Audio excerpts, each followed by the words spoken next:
Kangaroo court को नहीं ये बड़ कार्यानुष्ठान ग्रहण कर पुरी निमापड़ा कंगारू कोर्ट घटन कार्यानुष्ठान जो सूचनाटी सामना को आसुची सूचनाटी होची कि महिला स्वामी एवं जो सहयोगी रही से गिरफ हो सारी पुरुष बंधु सहित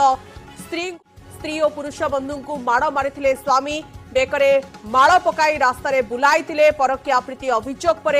स्त्री और तांकर पुरुष बंधु को धरी थाना को नहीं स्वामी जो घटना ये बड़ कार्यानुष्ठान ग्रहण कर निमापड़ा ये कंगारू कोर्ट घटन कार्यानुष्ठान मिलता सूचना आधार में जड़े शिक्षयित्री निमापड़ा थाना निकट एक साहि भड़ा घरे रोते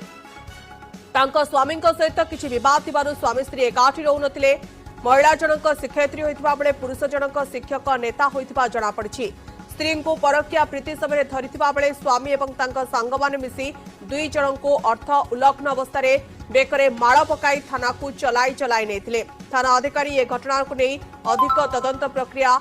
जारी रखि जमापड़ी तेज ये घटन किंतु बड़ कार्यानुष्ठान ग्रहण कर स्त्री और पुरुष बंधु को माड़ मारी स्वामी जनक केउ स्थिति से भले एक आईन को हाथ को नेले बेकरे माड़ पकाई रास्तार कहीं बुलाइले के भाव में ये कंगारू कोर्ट चलाई निमापड़ा कंगारू कोर्ट घटन कार्यानुष्ठान ग्रहण कर पुलिस ए घटन एक्शन नहीं।